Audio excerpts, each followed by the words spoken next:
कड़ी से कड़ी जोड़ते जाओ तो जंजीर बन जाती है, कड़ी से कड़ी जोड़ते जाओ तो जंजीर बन जाती है, मेहनत पे मेहनत करते जाओ तो तकदीर बन जाती है। प्यारे दोस्तों, इसी मोटिवेशन के साथ हम लोग आज के वीडियो की शुरुआत करेंगे। आज के वीडियो की शुरुआत हम लोग 490 नंबर क्वेश्चन से करेंगे। तो चलिए 490 नंबर क्वेश्चन देखते हैं। 490 नंबर क्वेश्चन है, आपके स्क्रीन पे दिख रहा होगा कि 4√18 प्लस 7√32 माइनस 2√50, इसी को सरल करना है। ठीक है, तो बहुत ही आसान है ये, आपको अलग अलग भले रूट में दिख रहा होगा, बस इसे एक जाति में लाने का प्रयास कीजिएगा। ठीक है, और एक जाति में लाते समय भी कैसे लाएंगे एक जाति में, जब इसमें से कोई संख्या बाहर निकलेगा। और कौन संख्या बाहर निकलेगा? जो स्क्वायर के रूप में रहेगा, यानी किसी न किसी का वर्ग रहेगा, तो वह उसी का ना वर्गमूल निकल सकता है। तो कोशिश कीजिएगा 18 को ऐसा फैक्टर तोड़े जिसमें एक किसी न किसी का वर्ग हो। जैसे 18 को हम तोड़ेंगे तो 9 गुने 2, ये 9 3 का वर्ग है। उसी तरह से इसको भी कोई एक संख्या वर्ग के रूप में हो, वैसे कन्वर्ट करिए, फैक्टर तोड़िए, तो ये 16 और 2 में टूटेगा। ऐसे तो 8 चौके 32 भी होगा, लेकिन 8 जो है 4 भी, 8 चौके 32, 4 भी आपका स्क्वायर है, लेकिन उससे भी बड़ा स्क्वायर 16 है यहाँ। तो हम 16 को जो है 16 के फॉर्म में तोड़ेंगे। फिर उसी तरह से यहाँ पे 50 है, तो इसको स्क्वायर के फॉर्म में तोड़ेंगे तो 25 गुने 2 कर लेंगे। ऐसे 10 5 50 भी होगा, लेकिन 10 और 5 स्क्वायर नहीं है। हम बोले हैं कि स्क्वायर के फॉर्म में इसको तोड़िए, इसलिए स्क्वायर के फॉर्म में तोड़ने को बोलते हैं, ताकि यह इसका वर्गमूल निकल सके। ठीक है, तो अब इसको मैंने तोड़ दिया। अब देखिए यहाँ 9 अगर रूट के अंदर हो तो बाहर निकलेगा तो 3 आएगा, और 3 में 4 से गुना होगा तो 3 चौके 12 √2 हो जाएगा, प्लस फिर यहाँ 16 अगर रूट से बाहर आएगा तो 4 बन के आएगा, 4 में 7 से गुना होगा तो 4 7 28 √2 हो जाएगा, माइनस 25 है, अगर बाहर 5 आएगा तो 5 दूनी 10 और रूट में 2। देखिए यहाँ सब एक फॉर्म में आ गया, एक जाति में आ गया, √2 के जाति में। अब हम आराम से इसको जोड़ घटा सकते हैं। ये अलग अलग जाति था तो जोड़ घटा नहीं सकते थे, क्योंकि जोड़ और घटाव का नियम होता है ना रूट में, कि रूट में अगर हो तो एक जाति में हो तभी उसे आप जोड़ सकते हैं, वो भी बाहर वाले को जोड़ा जाता है, अंदर वाला कभी नहीं जुड़ता है। तो देखिए ये एक जाति में आ गया तो इसके बाहर वाले को हम जोड़ सकते हैं। तो 28 से 12 हो जाएगा 40। अंदर वाला कभी नहीं जुटेगा ना घटेगा जोड़ घटाव में। ठीक है, अंदर वाला कब चेंज होता है? गुना और भाग रहता है, तो अंदर भी गुना हो जाता है या भाग हो जाता है, लेकिन जोड़ घटाव में नहीं होता है। तो बाहरे ये आपका जुटेगा, तो 28 12 40 √2 हो जाएगा, और माइनस 10 √2। फिर बाहरे घटा लीजिए तो 40 में से 10 गया 30, और √2 के √2 रह जाएगा। यही आपका आंसर हो जाएगा। तो 30 √2 ऑप्शन नंबर ए हो जाएगा आपका। अगला क्वेश्चन है 491 नंबर। एक कमरे की लंबाई, चौड़ाई और ऊंचाई क्रमशः 363 मीटर, 528 मीटर और 693 मीटर है। तो सबसे लंबे टेप को निर्धारित को जो कमरे के तीनों आयामों को स्पष्ट रूप से माप सके। ऐसा जब भी क्वेश्चन बोलेगा ना कि ये 3 अलग अलग अगर लंबाई, चौड़ाई, ऊंचाई दिया हो और उसमें सबसे लंबे टेप को निर्धारित करना है जो तीनों आयाम को स्पष्ट रूप से माप सके, ऐसा बोले तो स्पष्ट रूप से मापने का मतलब कर रहा है कि तीनों में ऐसा संख्या कॉमन काढ़िए कि तीनों में स्पष्ट रूप से भाग लग सके। तो सीधे सीधे उसका HCF निकाल दीजिएगा, और HCF यानी highest common factor, highest common इसमें से निकालिएगा। वो ऐसा संख्या होगा जो इन तीनों को अच्छे से विभाजित करता है, और वही HCF, वही चीज आपसे पूछ रहा है। ठीक है, तो 491 का आपका 363 मीटर, 528, 693, इसका हम HCF अगर निकाल देंगे तो वो आपका वो लंबाई आ जाएगी जो तीनों आयाम को अच्छे से माप सकती है, यानी तीनों में पूर्ण रूप से भाग लगा सकती है। तो इसमें से कॉमन काढ़िए। कॉमन देख रहे हैं कि 6 3 9 3 12, 5 2 7 8 15, 9 6 15 3 18, यानी सब 3 से कटने वाला है। तो पहले 3 से कटाइए। 3 एकम 3, 3 दूनी 6, 3 एकम 3। फिर यहाँ पे देख रहे हैं कि 3 एकम 3 2 22, 3 7 21, 1 18, 3 6 18, 3 दूनी 6, 3 3 9, 3 एकम 3। अब यहाँ पे 3 कॉमन आ गया। अब देख रहे हैं कि ये 11 से भी कट रहा है, क्योंकि 11 से कटने का नियम होता है कि अल्टरनेट वाले को जोड़ो और एक अल्टरनेट वाले को जोड़ के 2 ग्रुप बनाओ, और दोनों का अंतर अगर 0 हो या 11 हो या 11 का मल्टीपल हो तो वो 11 से कटेगा। तो देख रहे हैं कि 1 1 2, 2 में से 2 गया 0। यहाँ देखिए 6 1 7, 7 में 7 गया 0, 2 1 3, 3 में से 3 गया 0, यानी ये 11 से कटेगा। तो 11 भी कॉमन कर लेंगे। तो 11 1 रही 121, 11 1 11, 6 66, 11 छक 66, 11 दूनी 22, 1 11, 11 एकम 11। अब कोई कॉमन नहीं दिख रहा है आपको, यानी कि हाईएस्ट कॉमन आपका 33 आ गया। अर्थात 33 वो लंबाई है जो इन सभी को पूरी विभाजित कर सकती है, यानी तीनों आयामों को बराबर बराबर बांट सकती है। तो आपका आ जाएगा 33 आंसर। ठीक है, तो 33 491 का ये आंसर हो जाएगा आपका। ठीक है, अगला क्वेश्चन देखते हैं 492 नंबर। यदि एक कार 54 किलोमीटर प्रति घंटे की गति से चलती है तो यह 1 मिनट में कितनी दूरी तय कर लेगी? तो ध्यान दीजिएगा, 492 नंबर सवाल आपसे पूछा है दूरी बराबर बाबू होता है चाल गुने समय। ठीक है, चाल गुने समय होता है। तो चाल आपका दिया है 54 किलोमीटर प्रति घंटा और समय दिया है आपका 1 मिनट।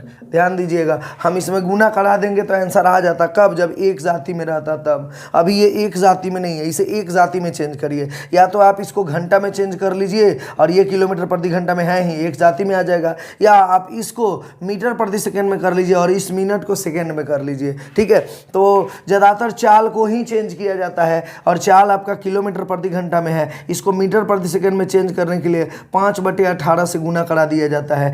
ये मिनट को सेकंड में चेंज करने के लिए 60 से गुना करा देंगे तो सेकंड में आ जाएगा। अर्थात ये मीटर प्रति सेकंड में आ गया 5/18 से गुना करने पर, और ये मिनट जो है वो सेकंड में आ गया। अर्थात अब जो भी आपका दूरी आएगा वो आपका मीटर में आएगा, किलोमीटर में नहीं आएगा, क्योंकि मैंने चाल को मीटर प्रति सेकंड में चेंज कर दिया है और मिनट को सेकंड में चेंज कर दिया है। ठीक है, तो आइए 18 तिया 54, अब यहाँ पे सबको गुना कराइए। 5 तिया 15, अब 15 छके 90, 90 कम 90, 90 पर एक जीरो जाएगा, यानी 900 मीटर आपका आंसर हो जाएगा। ठीक है, तो 900 मीटर यहाँ तो किसी में भी ऑप्शन में नहीं है, लेकिन 900 किलोमीटर जो दिया है वही मुझे लगता है कि आंसर होगा। उस किलोमीटर को मीटर बना लीजिएगा और 900 मीटर आंसर आएगा। एकदम मैं दावे के साथ कह सकता हूँ कि 900 किलोमीटर, ये बाई मिस्टेक दिया है आपका, मिसप्रिंट है ये, 900 मीटर आंसर होगा आपका। अगला क्वेश्चन देखते हैं 493 नंबर।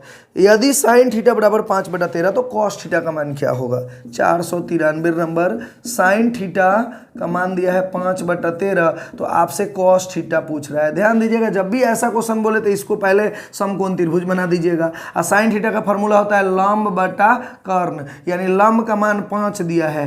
देखिए, जब ये समकोण त्रिभुज बनाएंगे तो ये 90 डिग्री होता है, 90 डिग्री के सामने वाला कर्ण होता है। ठीक है, और एक लंब मान लीजिए इसको थीटा, तो ये लंब और ये आधार होगा। ठीक है, तो लंब 5 दिया है और कर्ण दिया है आपका 13। अगर समकोण त्रिभुज का आप पाइथागोरस का कोई अगर फार्मूला जानते हैं कि हाँ ये समकोण त्रिभुज वाला, अगर आप मेरा रूल अगर जानते होंगे तो आप सीधे ये 5 और 12 13 का कॉम्बिनेशन होता है समकोण त्रिभुज में। जैसे कुछ हम आपको त्रिभुज बता देते हैं, जैसे 3 4 ये रहेगा तो 5, यानी कि लंब और आधार अगर 3 4 रहे तो कर्ण ऑटोमेटिक 5 आएगा। ये तीनों एक साथ आता है कहीं भी। अगर ये दोनों मिसिंग मान लीजिए दोनों दे दिया है 5 4, तो ये 3 होगा। ये अगर 5 3 है तो ये 4 होगा। ये 3 4 दिया है तो एक अगला भुजा आपका 5 होगा। उस तरह से ये 5 12 13 का कॉम्बिनेशन होता है, और ये 6 8 10 का कॉम्बिनेशन होता है। ठीक है, उसके बाद आपका हो जाएगा 15 और 8 8 15 17 का कॉम्बिनेशन होता है। तो ये थोड़ा सा आप लोग अगर याद रखेंगे तो आपको ये कर्ण स्क्वायर बराबर लंब स्क्वायर जोड़ आधार स्क्वायर के फार्मूले से बच जाएंगे। और ये फार्मूले को वो बिना फार्मूला लगाए आंसर लाने का ये याद कर जाएंगे तो ये एक सटीक तरीका है। लेकिन अगर आपको पता नहीं चले कि 12 कैसे आया, तो समकोण त्रिभुज में कर्ण स्क्वायर बराबर होता है लंब स्क्वायर जोड़ आधार स्क्वायर। उससे आप आधार पहले निकालिए, क्योंकि कॉस थीटा में आपका आधार बटा कर्ण होता है, यानी b/h होता है। तो h तो हमको पता है लेकिन b नहीं पता, तो b निकालने के लिए हम पाइथागोरस का फॉर्मूला लगाएंगे। तो कर्ण स्क्वायर बराबर होगा लंब स्क्वायर जोड़ आधार स्क्वायर आपका हो जाएगा। तो कर्ण का मान है 13, कर्ण का मान है 13 का स्क्वायर, और लंब का मान है 5 का स्क्वायर प्लस आधार स्क्वायर। तो ये 13 यहाँ 169, अब 5 का स्क्वायर इधर आएगा तो 25, अब बराबर में आधार, ये स्क्वायर हटेगा तो रूट चढ़ेगा आपका। तो 169 में से 25 जाएगा तो 144, 144 का वर्गमूल आपका 12 आ जाएगा, इस तरह से ये 12 आएगा। तो इतना ना करना पड़े, ये कॉम्बिनेशन याद रखेगा कि 5 12 13 जहाँ भी रहेगा, अगर इसमें से कोई एक नहीं दिया है या 2 दिया है तो याद रहेगा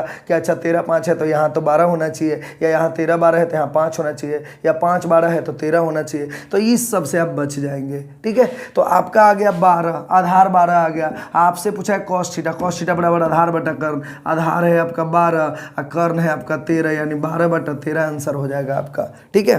तो 493 का बी आंसर हो जाएगा 12 बटा 13। उम्मीद करता हूँ कि समझ में आ रहा होगा आप लोगों को।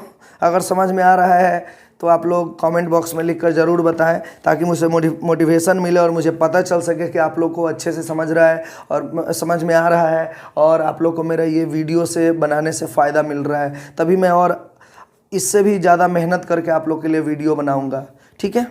अगला क्वेश्चन देखते हैं बाबू, 494 नंबर। यदि 68.04 क्विंटल चावल 3780 लोगों में वितरित करना है, यानी बांटना है, तो प्रत्येक व्यक्ति को कितना चावल मिलेगा।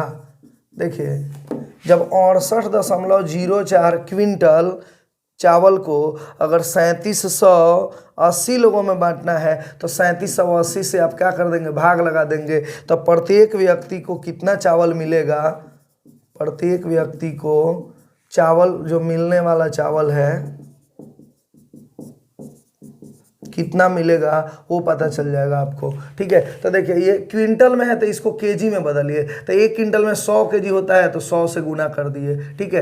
अब ये जितने लोगों में है आपका बताएगा वो केजी में आ जाएगा आंसर। तो क्या करेंगे, इस पॉइंट के लिए क्या करेंगे, पॉइंट के बाद 2 अंक है तो नीचे 2 जीरो डाल देंगे। ये 2 जीरो से 2 जीरो खत्म हो जाएगा। अब इसको काटिए, काटेंगे तो लास्ट में देख रहे हैं 4 से आराम से कटेगा, चाहे ऐसे 8 7 15 3 18 8 6 14 4 9 से भी कटेगा ये। तो 9 से काटिए, 9 चौके 36, 1 9 दूनी 18, फिर ये 9 7 63, 5 50 9 5 45, 5 54 9 6 54, फिर 4 से कटेगा, 4 एकम 4 और ये 0 4 5 20, 4 एकम 4 3 35, 4 8 32, 3 4 9 36, फिर देख रहे हैं 5 1 6 9 8 17 1 18। ये आराम से आपका 3 से कटेगा, 3 3 की 9, 1 3 5 15, 3 6 18, 3 3 की 9, यानी 35 63 बटा आपका 35 आएगा। अब इससे भाग लगाइए और ऑप्शन पे देखते रहिए, क्योंकि अब एक्यूरेट अब कटेगा नहीं तो पॉइंट में आएगा। तो 35 से कम 35, 33 बचा और 330 होगा। तो आपका 3 8 24, 240 8 बार में लगभग जाएगा ये। तो 1.8 आपका हो जाएगा। आपको अगर भाग लगाने नहीं आता है ठीक से तो आप ऐसे लगा लीजिए, नहीं अगर इस तरह का नहीं आता है तो 35 से कम 35, 15 में 13 में से 5 गया 8, और धीरे धीरे लेकिन सीखिएगा कि दिमाग से ही करना। 13 में से 5 गया 8 है, 5 में से 3 गया 2, यहाँ पॉइंट देंगे तो ये 280 आएगा, ठीक है। तो आपका लगभग 3 8 8 बार में चला जाएगा। 8 पे 40 जीरो हासिल, 4 8 3 24 4 28, तो 1.8 kg आंसर हो जाएगा, ठीक है। तो ऑप्शन नंबर बी 494 का बी आंसर हो जाएगा आपका। अगला क्वेश्चन 495 देखते हैं। 210 मीटर लंबी एक रेलगाड़ी 108 किलोमीटर प्रति घंटे की गति से चलती है, तो 150 मीटर लंबे प्लेटफॉर्म को पार करने में रेलगाड़ी द्वारा कितना समय लिया जाएगा। तो ध्यान दीजिएगा, एक रेलगाड़ी है 210 मीटर लंबी, ध्यान से समझिएगा बात को। एक रेलगाड़ी 210 मीटर लंबी है और 108 किलोमीटर प्रति घंटे से वह चल रही है, और 150 मीटर लंबा प्लेटफॉर्म है उसको वो पार करना चाहती है, तो कितना समय में करेगी। ध्यान दीजिएगा, कोई भी रेलगाड़ी जब कोई दूरी नहीं तय करती है तो अपनी तय करती है। अब कोई दूरी कौन सी होती है, तो एक खामा को पार करे चाहे एक आदमी को पार करे, तो कोई दूरी नहीं होती है, तो वो अपनी दूरी पार करती है, ठीक है। और अगर कुछ दूरी अगर दे दिया जाए कि इस पुल को पार करना है चाहे प्लेटफॉर्म को, तो अपनी दूरी के साथ इस दूरी को भी पार करती है। यानी कि इसको अगर पार करेगी तो ये दूरी तो तय करेगी ही, अपनी भी दूरी तय करेगी, क्योंकि इसको पार करने के लिए इसका पिछला डब्बा यहाँ होना चाहिए। तो ये तो अपना दूरी फिर 210 आगे बढ़ेगा तभी तो इसको पार करेगी, तो ये दोनों जुड़ जाता है। तो टोटल दूरी जो इसकी हो जाएगी वो 150 और 210 दोनों हो जाएगा, 2 1 360 मीटर की दूरी हो जाएगी, ठीक है। और 360 मीटर की दूरी अगर 108 किलोमीटर प्रति घंटे से अगर ये तय करे तो कितना समय में तय करेगी। तो समय बराबर फार्मूला होता है दूरी अब बट्टा में हो जाएगा आपका चाल। तो कुल दूरी आपका है 360 मीटर और चाल है आपका 108 किलोमीटर प्रति घंटा। ध्यान दीजिएगा, ये दोनों एक जाति नहीं है, अलग अलग जाती है। तो आप या तो आप इसको किलोमीटर में चेंज करिए या इसको मीटर प्रति सेकंड में। तो कभी भी ना चाल को बदलिएगा, कभी दूरी या समय को मत बदलिएगा। और चाल को बदलने का उपाय है कि किलोमीटर प्रति घंटा में मीटर प्रति सेकंड में चेंज करना हो तो 5/18 से, अब मीटर प्रति सेकंड में होगा किलोमीटर प्रति घंटा में चेंज करना हो तो 18/5 से गुना कराया जाता है। तो देखिए 18 छक्के 108, और ये देखिए 6 से 6 6 का 36, 5 से 12 25 60, यानी 12 सेकेंड में वह इसको पार कर जाएगी। तो आपका 495 का डी आंसर हो जाएगा, 12 सेकेंड हो जाएगा आपका। ठीक है, उम्मीद करता हूँ समझ में आ रहा होगा। अगला क्वेश्चन देखते हैं 496 नंबर। एक सम द्विबाहु त्रिभुज में जो सर्वांगसम कोणों की विपरीत भुजाओं को 3x + 3 और 2x + 5 के रूप में दिया जाता है, तो x का मान ज्ञात करना है। बहुत ही अच्छा क्वेश्चन है। थोड़ा सा अगर आप समद्विबाहु त्रिभुज का फोटो बनाना जानते हैं तो आसानी से बता सकते हैं। देखिए समद्विबाहु का मतलब होता है, समद्विबाहु का मतलब होता है सम माने बराबर, द्वि माने दो ठो, अब बाहु माने भुजा। जिसकी दो भुजा बराबर हो और एक भुजा अलग हो तो उसको समद्विबाहु त्रिभुज कहेंगे। अब बोला है, देखिए जब ये भुजा बराबर होगा तो उसके सामने वाला कोण भी बराबर होता है। सामने वाले भुजा के बराबर, भुजा के सामने वाला कोण एक दूसरे के बराबर होते हैं, तो ये कोण बराबर हो जाएगा। ठीक है, तो क्वेश्चन बोला है कि सर्वांगसम कोणों के विपरीत भुजाएं दिया हुआ है। तो सर्वांगसम वर्ड पे ध्यान दीजिएगा, यही तो नहीं समझते हैं लोग, तो आप डर जाते हैं कि अरे क्या बोला। सर्वांगसम का मतलब सर्व माने सब, अंग माने अंग, और सम माने बराबर, सारा अंग बराबर, यानी सर्वांगसम कोण का मतलब है ये दोनों बराबर वाला कोण। और उसके विपरीत भुजा, तो उसके विपरीत जो भुजा होगा वो भी तो बराबर होगा। तो यही दोनों भुजा का मान दिया है। एगो का दिया है 3x + 3 और एगो का दिया है आपका 2x + 5 दिया है। और यही आप बोला है कि ये सामने वाला भुजा ये और ये है, तो बताना है x का मान। तो देखिए दोनों बराबर भुजा दे दिया, अर्थात ये और ये एक दूसरे के बराबर हो जाएगा, यानी 3x + 3 2x + 5 ये एक दूसरे को क्या है, बराबर है। अब x का मान निकालिए, तो 3x में से अगर 2x घटेगा तो आपका x बचेगा, अब 5 में से 3 घटेगा तो यहाँ 2 हो जाएगा, x का मान आपका 2 हो जाएगा, यानी x का मान 2, 496 का डी आंसर हो जाएगा। ठीक है, तो थोड़ा सा दिमाग लगाइएगा तो आसानी से ऐसे सवाल को आप बना सकते हैं। ठीक है, अगला क्वेश्चन देखते हैं। चलिए अगला क्वेश्चन देखते हैं 497 नंबर। दो संख्याओं का अनुपात 2:3 है। यदि दोनों संख्याओं में से 12 घटा दिया जाए तो जो अनुपात 5:8 हो जाता है, तो ये संख्याएं ज्ञात करें।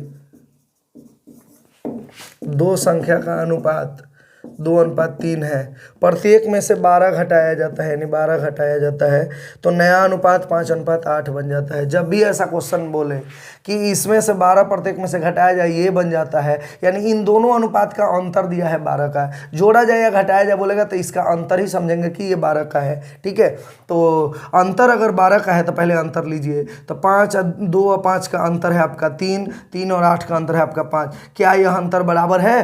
बराबर नहीं है। अब बराबर नहीं है, यहाँ पे देख रहे हैं कि प्रत्येक में से 12 घट रहे हैं, यानी कि अंतर यहाँ तो बराबर का है, और यहाँ अनुपात में देख रहे हैं कि बराबर नहीं है, यानी कि ये इसको बराबर करना पड़ेगा मुझे, क्योंकि यहाँ बराबर है तो ये भी बराबर होना चाहिए, यानी नहीं है इसका मतलब ये इसको करना पड़ेगा, नहीं होगा तो फिर गड़बड़ होगा, फिर एक इसके बराबर नहीं लिख सकते हैं। तो पहले इन दोनों अनुपात को, अगर ये बराबर नहीं है अंतर, तो इसके अंतर को बराबर करने के लिए इसके अंतर से इसमें गुना, इसके अंतर से इसमें गुना कराते हैं। तो इसका अंतर देख रहे हैं कि 3 का है, 3 से इसमें गुना कराएंगे तो दोनों में कराना होगा।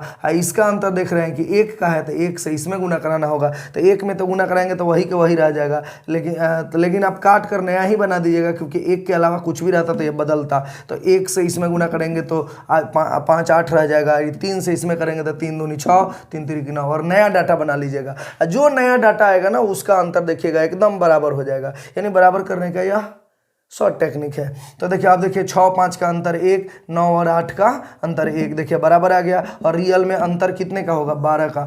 1 यूनिट का मान अगर 12 आ गया तो रेशियो में जो 1 यूनिट का मान आता है तो उससे आप प्रत्येक में गुना कराकर उसका ओरिजिनल मान निकाल सकते हैं। तो बस यहाँ 1 यूनिट का मान 12, तो आपका ए का मान अगर निकालना है तो 6 यूनिट करेंगे तो 12 6 72 हो जाएगा, और बी का निकालेंगे तो 9 यूनिट करेंगे तो 12 108 हो जाएगा। यही आपका आंसर हो जाएगा, 72 और 108। ठीक है, तो 72 और 108 आपका ऑप्शन नंबर सी में हो जाएगा, 497 का सी हो जाएगा। ठीक है, उम्मीद करता हूँ कि ये आपको समझ में आया होगा। आगे बढ़ते हैं 498 नंबर। 498 नंबर क्वेश्चन है 72 मीटर लंबे और 90 मीटर चौड़े एक फर्श पर टाइल्सें बिछाई जानी है। ठीक है, तो एक टाइल का अधिकतम आकार क्या होगा यदि सिर्फ वर्गाकार टाइल का ही उपयोग करना है। तो वर्गाकार टाइल का उपयोग अगर करना है, देखिए ये ऐसे क्वेश्चन बोला है कि 72 मीटर लंबे और 90 मीटर चौड़े एक फर्श की टाइल है, उसमें अब वर्गाकार टाइल निकालना है। यानी वर्गाकार का मतलब होता है ना कि लंबाई भी वही होना चाहिए, चौड़ाई भी वही, अर्थात जो वर्ग की जो भुजा होगी वो दोनों में बराबर होनी चाहिए, लंबाई और चौड़ाई। तो क्या करेंगे, दोनों में से कॉमन करेंगे, जो कॉमन संख्या होगा दोनों में शामिल संख्या होगा लंबाई और चौड़ाई में, वही ना आपका वर्ग का भुजा होगा। क्योंकि लंबाई चौड़ाई बराबर होने का मतलब इन दोनों में से बराबर संख्या जो आएगा कॉमन आएगा वही वर्ग का एक भुजा हो जाएगा। ठीक है, तो वही आपका आंसर हो जाएगा। पूछा है कि वर्गाकार टाइलें का उपयोग करना है तो टाइल का आकार क्या होगा, तो वही वर्ग का भुजा निकाल दीजिए। वर्ग का भुजा जो होगा इन दोनों में से जो कॉमन होगा वही वर्ग की भुजा होगी। क्योंकि लंबाई चौड़ाई वर्ग बोला है तो लंबाई चौड़ाई बराबर होनी चाहिए, तो इन दोनों में से बराबर संख्या निकाल लीजिए। तो कॉमन निकालिए, 9 अगर करते हैं तो 9 8 72 और 9 10 के 90। अभी और कराएगा, 2 और कराएगा, तो 2 और करेंगे तो 2 चौके 8 2 5 10। अब नहीं निकलेगा अब, यानी कि 18 मीटर की भुजा की वो माने वर्गाकार टाइल होगी, यानी 18 मीटर लंबा 18 मीटर चौड़ा। तो आपका आंसर आ जाएगा 18 मीटर। ठीक है, तो 498 का सी हो जाएगा। आगे बढ़ते हैं 499 नंबर। एक पिता अपनी संपत्ति की अपनी पत्नी के लिए 1/3 भाग रखने के बाद अपने 3 पुत्रों में 2 3 5 के अनुपात में बांटता है और पहले पुत्र को 48,000 रुपये प्राप्त होते हैं, तो उसकी कुल संपत्ति कितनी है। तो देखिए बहुत अच्छा क्वेश्चन है ये, 499 नंबर सवाल। ठीक है, एक पिता अपनी संपत्ति की पत्नी के लिए 1/3 भाग रखता है, यानी कि कुल संपत्ति मान लीजिए कि उसका x है, चाहे 1 यूनिट है। ठीक है, कुल संपत्ति आपका 1 यूनिट है। ठीक है, अब इसमें से 1/3 अपने पत्नी के लिए वो रखता है, 1/3, यानी कि बाकी जो शेष बचेगा वह 2/3 जो होगा वह सब बेटा बेटी में बांटता है। यानी कि बेटे बेटी को 3 पुत्रों में इसी 2/3 इसके 2/3 संपत्ति को बांटता है, यानी A B और C 3 में 2/3 संपत्ति को वो बांटता है। ठीक है, तो 2 3 5। अब ये एगो पहले बेटा को 48,000 रुपया प्राप्त होता है, तो पहला बेटा माने इसको 48,000 प्राप्त होता है। ठीक है, तो 2 अगर बन गया 48,000, यानी कि 24,000 से गुना होगा यहाँ। और रेशियो में अगर एक में 24,000 से गुना तो सब में 24,000 से गुना होगा, यानी कि आपका ये 24 3 72,000 हो जाएगा और ये 24 5 120, यानी 24 5 120 यानी 1,20,000 आपका हो जाएगा। ठीक है, तो अब क्वेश्चन बोला है कि उसकी कुल संपत्ति कितनी थी। तो ध्यान दीजिए ये जो डाटा है टोटल, ये कुल संपत्ति का 2/3 के बराबर है, तो सबको पहले जोड़ लीजिए। ठीक है, तो क्या करेंगे, ऐसे जोड़ेंगे तो 48 और 12 हो जाएगा 1,20,000 है, और ये 48 और 2 50 और 70 120, 1,20,000 ये 1,20,000 ये 240, यानी 2,40,000 रुपया आएगा। लेकिन 2,40,000 जो होगा वो कुल संपत्ति का 2/3 के बराबर होगा। तो 2/3 आपका ये 2,40,000 हो जाएगा। इकाई दहाई सैकड़ा हजार 10,000 लाख 2,40,000, ये 2/3 संपत्ति, क्योंकि ये कुल संपत्ति में से 1/3 पत्नी के लिए रखता है, शेष 2/3 बच रहा है। वही संपत्ति ये वही संपत्ति में से जो है ना अपने 3 बेटे में बांटता है। तो तीनों बेटे का कुल संपत्ति हमने निकाल लिया 2,40,000, तो ये 2/3 का मान 2,40,000, इससे 1 यूनिट का मान निकालेंगे तो कुल संपत्ति आएगा। तो 1 यूनिट का मान निकालने के लिए आप क्या करेंगे, 3 को ऊपर भेजेंगे 2 को नीचे, तो 3 को ऊपर भेजे 2 को नीचे, 2 से काटेंगे तो 12 दूना 24, 1,20,000 में 3 से गुना करेंगे तो 3,60,000 आपका आंसर आएगा। यानी उसकी कुल संपत्ति 3,60,000 की थी, यानी 499 का सी आंसर हो जाएगा आपका। तो उम्मीद करता हूं कि समझ में आया होगा। अगर नहीं समझ में आया हो तो एक बार और आपको समझा देते हैं ठीक से। देखिए कुल संपत्ति अगर मान लीजिए कि 1 यूनिट थी, तो अपने पत्नी को उसमें से 1/3 रख दिया, तो बच गया कितना 2/3। इस 2/3 संपत्ति को 3 बेटों में बांटा ABC में, और वो भी रेशियो 2 3 5 का रेशियो था। ठीक है, अब A को मिला 48,000, तो ये ये 2 बन गया अगर 48,000 तो 24,000 से गुना, और रेशियो में बराबर संख्या से गुना होता है, तो इस सब में 24 से गुना करके इसका ओरिजिनल निकाल लिए कि ए का हिस्सा अगर 48 है तो बी को कितना है, तो बी का 72 है, सी का 1,20,000 है। सबको जोड़े तो 2,40,000 आया, यानी कि 2,40,000 तीनों बेटों को उसने बांट दिया। ये 2,40,000 उसके कुल संपत्ति का कितना भाग के बराबर है, 2/3 के, तो 2/3 बराबर 2,40,000। उससे 1 यूनिट का मान निकालेंगे तो कुल संपत्ति आ जाएगा। तो वही 1 यूनिट का मान निकाले तो 3 ऊपर जाएगा, 2 नीचे जाएगा। यहाँ स्पेस नहीं था इसलिए मैं नहीं दिखा पाया कि 1 यूनिट बराबर करके 3 ऊपर ले जाइए और 2 नीचे काटिएगा, 3,60,000 आ जाएगा। लेकिन हम एक छोटा सा टेक्निकल अप्रोच बताना चाहते हैं, ये सब आपको नहीं करना पड़ेगा। ध्यान दीजिएगा, जब ए को मिला 48,000 तो 24,000 से गुना हुआ, यानी कि सब में 24,000 से गुना कराना है, अर्थात ये 1 यूनिट का मान 24,000 आ गया। हमको टोटल निकालना है, तो अलग अलग मत निकालिएगा, निकाल के फिर जोड़ने में टाइम लग रहा है। जब 1 यूनिट का मान 24,000 पता चल गया तो टोटल कुल संपत्ति करना है, तो कुल संपत्ति को क्या करिए है, पहला ही अनुपात को जोड़ लीजिए, 3 × 2 = 5, 5 × 5 = 10 यूनिट का मान निकालना है। तो 1 यूनिट का मान 24,000 तो 10 यूनिट का मान 2,40,000 ऑटोमेटिक आ जाएगा। ये सब करने की जरूरत नहीं पड़ेगी। और ये 2,40,000 यहाँ पुट करिए, 2/3 बराबर 2,40,000 और 1 यूनिट का मान निकालिए 3,60,000। तो अलग अलग निकालने की कोई ज़रूरत नहीं है। तो उम्मीद करता हूँ कि ये अच्छे से समझ में आया होगा और ये टेक्निक भी अच्छा लगा होगा। अगर अच्छा लगे तो कमेंट बॉक्स में लिखकर ज़रूर बताइए, ताकि मेरा कॉन्फिडेंस बढ़े और आप लोग के लिए ऐसे ही हम टेक्निकल अप्रोच से ऐसे ही हम मेहनत करके वीडियो बनाते रहें। ठीक है, तो इस वीडियो में इतना ही रहने देते हैं, मिलते हैं फिर अगले वीडियो में। अगले वीडियो की स्टार्टिंग 500 नंबर क्वेश्चन से होगी।